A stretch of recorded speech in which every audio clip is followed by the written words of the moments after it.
Bharatiya Janata party भारतीय झूठा party बन गई है और भारतीय झगड़ा पार्टी बन गई है। इस पार्टी का मकसद है झूठ और झगड़ा। झूठ और झगड़े के माध्यम से पूरे देश को बर्बाद करने का लक्ष्य भारतीय जनता पार्टी का है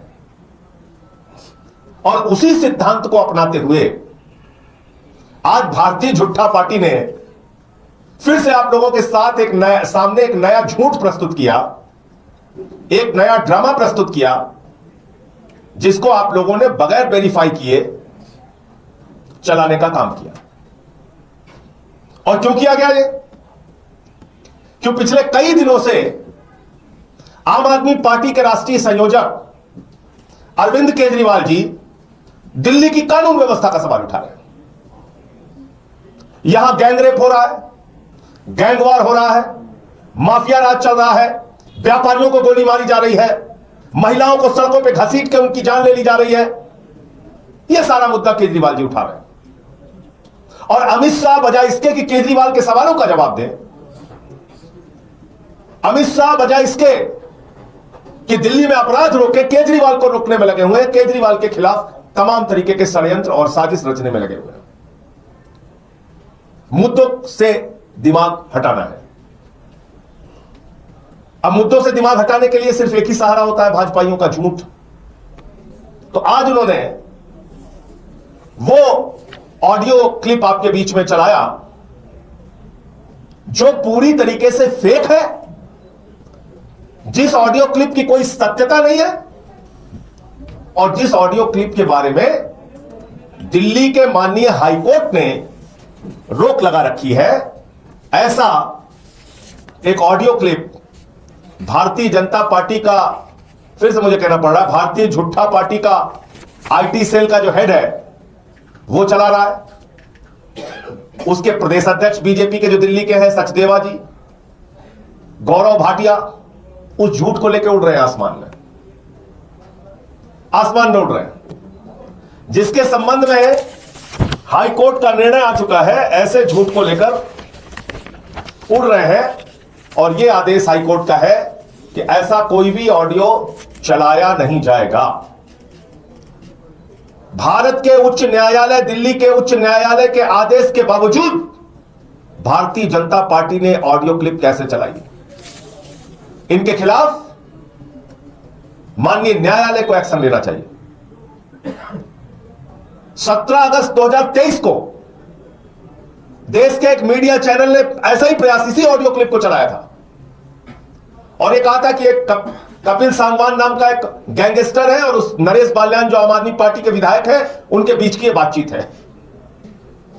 अब उसके बारे में दिल्ली की पुलिस कहती है, उसको रेड कॉर्नर नोटिस इशू हुआ है, कहती है हम कहां है ये व्यक्ति हमें पता नहीं। जो व्यक्ति दिल्ली की पुलिस को नहीं मिल रहा, जिसके खिलाफ रेड कॉर्नर नोटिस है, जो अमित शाह को नहीं मिल रहा, वो भाजपाइयों को कहां से मिल रहा है? या तो अमित शाह के घर में मुलाकात हुई होगी, उसने कहा होगा कि हां हमारी बातचीत है। ऑडियो क्लिप, फर्जी ऑडियो क्लिप, झूठी ऑडियो क्लिप चला के आप आम आदमी पार्टी को बदनाम करना चाहते हैं, मुद्दों से ध्यान हटाना चाहते हैं, दिल्ली की बदहाल और बदतर कानून व्यवस्था के मुद्दे से लोगों का दिमाग हटाना चाहते हैं। यह हम छोड़ने वाले नहीं है। आपको हर दिन अरविंद केजरीवाल जी और आम आदमी पार्टी का एक एक कार्यकर्ता जनता के बीच में एक्सपोज करेगा। दिल्ली हमें सुरक्षित चाहिए, देश की राजधानी हमको सुरक्षित चाहिए। यही प्रयास इन्होंने अभी महाराष्ट्र के चुनाव में किया, फर्जी ऑडियो क्लिप चला दिया। यही प्रयास इन्होंने दिल्ली में आज कर दिया। 2023 अगस्त का, एक साल के बाद, सवा साल के बाद ऑडियो क्लिप आप चला रहे हैं जिसपे हाईकोर्ट का स्टे। तो इसलिए जो भाजपाई उस ऑडियो क्लिप को चलाएगा उसके खिलाफ मानहानि का मुकदमा किया जाएगा, उसको न्यायालय के अंदर बुलाया जाएगा और किसी भी व्यक्ति को, विधायक हो या सामान्य व्यक्ति हो, उसको बदनाम करने का अधिकार नहीं है।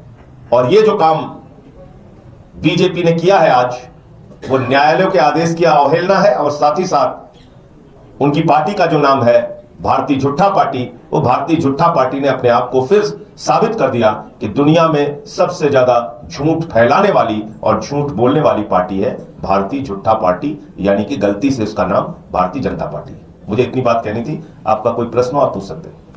संजय जी, इसके अलावा एनआरसी का मुद्दा बीजेपी यहाँ पे उठाने लगी, कह रही बांग्लादेशी और रोहिंग्या यहाँ पर जो आ रहे हैं, फर्जी वोट आप तैयार कर रहे हैं उनका। देखिए, देश के अंदर सबसे बड़ा बांग्लादेशी घुसपैठिया है नरेंद्र मोदी का दोस्त अडानी।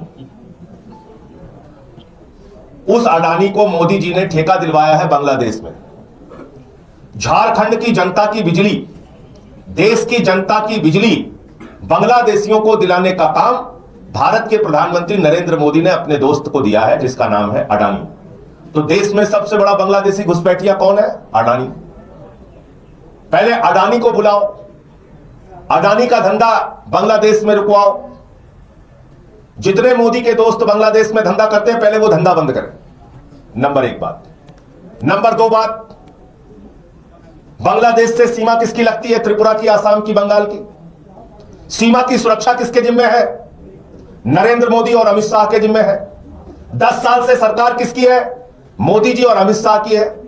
ना तो ओबामा की सरकार हिंदुस्तान में है, ना ट्रंप की सरकार हिंदुस्तान में है। यहां तो यशस्वी प्रधानमंत्री, शक्तिशाली, बाहुबली, महामहिम हमारे भगवान आदरणीय नरेंद्र मोदी जी की सरकार है ना। तो बांग्लादेश का घुसपैठिया दिल्ली कैसे पहुंच गया? मोदी जी ने उसको त्रिपुरा में नहीं रोका, आसाम में नहीं रोका, मोदी जी ने उसको बंगाल में भी नहीं रोका। बताइए, वो बांग्लादेश का घुसपैठिया त्रिपुरा से निकला, आसाम से निकला, बंगाल से निकला, बिहार पार किया, झारखंड पार किया, उत्तर प्रदेश पार किया, सारे राज्यों को पार करता करता करता करता वो दिल्ली में आ गया। देखिए कितनी मजेदार बात है। और हमारा बेचारा भोला प्रधानमंत्री और उससे ज्यादा भोला हमारा गृह मंत्री ये कुछ कर नहीं पाया, इतना बेबस और लाचार है। तो इसलिए ड्रामेबाजी मत करो। तुम्हारा दोस्त इस देश का सबसे बड़ा बांग्लादेशी घुसपैठिया है, जिसका नाम है अडानी। मोदी का सबसे करीबी दोस्त है। उसको हजारों करोड़ का बिजली का ठेका नरेंद्र मोदी ने बांग्लादेश में दिलवाया। पहले वो ठेका कैंसिल कराओ। और कह रहे हैं कि बांग्लादेशी घुसपैठियों की यहां जांच कराओगे। क्या बोल के आए भारत के प्रधानमंत्री 50 साल की आजादी पे? जब शेख हसीना बुलाया था नरेंद्र मोदी को, शेख हसीना ने किसी और नेता को नहीं बुलाया हिंदुस्तान के, उसने नरेंद्र मोदी को बुलाया। बांग्लादेश की आजादी के 50 साल पूरे हुए, हमारे आदरणीय मोदी जी ने जाके वहां पर कहा, मैं तो बांग्लादेश की आजादी का योद्धा हूं, मैंने बांग्लादेश की आजादी के लिए जेल काटी है, मैं बांग्लादेश का स्वतंत्रता संग्राम सेनानी हूं। तो भाजपाई भूल गए बात। मोदी बांग्लादेश का स्वतंत्रता संग्राम सेनानी है और तुम यहां बांग्लादेशी घुसपैठिया खोज रहे हो। बांग्लादेशी घुसपैठिया त्रिपुरा से, आसाम से, बंगाल से यहां कैसे पहुंचा? पहले इसका जवाब दो। नंबर एक, तुम्हारे दोस्त अडानी को हजारों करोड़ों का ठेका बांग्लादेश में कैसे मिला? पहले इसका जवाब दो। नंबर दो, हिंदुस्तान की जनता की बिजली चोरी करके हजारों मेगावाट बिजली बांग्लादेशियों को मोदी जी और तुम्हारे दोस्त अडानी मोदी जी क्यों दे रहे हैं? तीसरा इसका जवाब दो। और इसके साथ साथ 10 साल में 10 बांग्लादेशियों का नाम बताओ जिसको तुमने हिंदुस्तान से भगाया। बताइए आप। अगर कोई ये एनआरसी और आरसी जो आपको लाना है, कानून नौटंकी ड्रामा, वो तो आप लोग ड्रामे करते रहते हो, ड्रामेबाज पार्टी है। लेकिन एक चीज ये बताओ आप मुझे कि अगर कोई विदेशी नागरिक दिल्ली में मिल गया, वो फ्रांस का नागरिक है अवैध रूप से यहां रह रहा है, वो नाइजीरिया का नागरिक है अवैध रूप से दिल्ली में रह रहा है, तो उसको केजरीवाल भगाएंगे? उसको कौन भगाएगा भाई? उसको अरविंद केजरीवाल भगाएंगे कि मनीष सिसोदिया भगाएंगे कि गोपाल राय भगाएंगे कि आतिशी भगाएंगे? कौन भगाएगा उसको? अगर कोई अवैध नागरिक भारत की धरती पर मिलता है तो उसको भगाने का काम कौन करता है? प्रधानमंत्री नरेंद्र मोदी और अमित शाह और एक्सटर्नल अफेयर्स मिनिस्ट्री। अपने पाप और गुनाह सीना ठोक ठोक के भाजपा खुद ही गिना रहे हैं। हमको लिस्ट चाहिए एक एक जिले की। 10 साल में कितने बांग्लादेशी घुसपैठिया हिंदुस्तान से तुमने, हिंदुस्तान के अंदर तुमने पकड़े और उनको तुमने भगाया? इसका डिटेल बताओ। और सबसे बड़ा घुसपैठिया बांग्लादेश का अडानी है देश में, मैं खुलेआम कह रहा हूं इस बात। धन्यवाद।